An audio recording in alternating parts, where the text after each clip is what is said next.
งสถานหัวใจ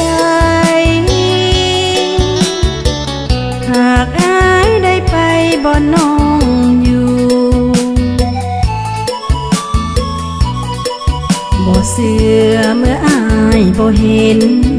จำเป็นต้องบอกให้หูเพราะน้องเคยอยู่มานานแสนนานถ้าหากว่าอายได้เห็นคงบ่ไว้เว้นยามเมื่อจากลาธรรมชาติแสนซื่นสดใสวิไลแดนดินบ้านป่าเพิ่นพัฒนาไปแล้วควรใจน้ำเทินเป็นแหล่งสำคัญน้ำสันเหมือนเลือดประสาแทนแห่งมาลากุหลาบแสนงามพระบาทพ้นสันศักดิ์สิทธิ์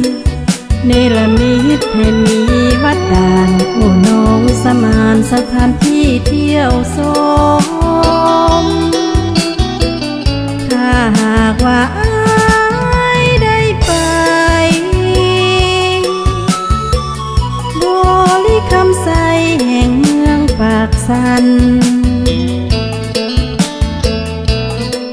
อย่าลืมสมน้ำสองสีน้ำใจแสนดีต่อกันสาวเมืองปากสันยังคอยวันอายมายา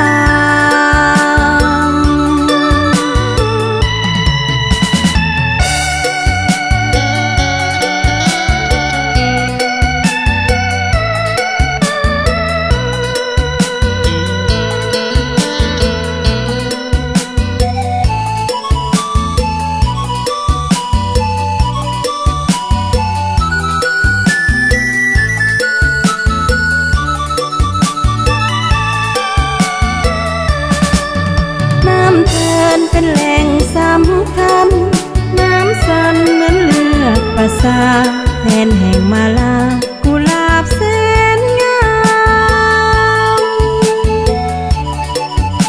พระบาทพ้นสันศักดิ์สิทธิ์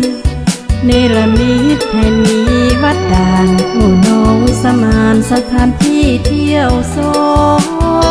มถ้าหากว่า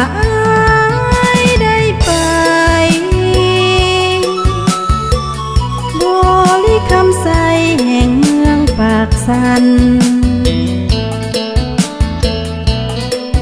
อย่าลืมสมน้ำสองสีน้ำใจแสนดีต่อกันสาวเมืองปากสัน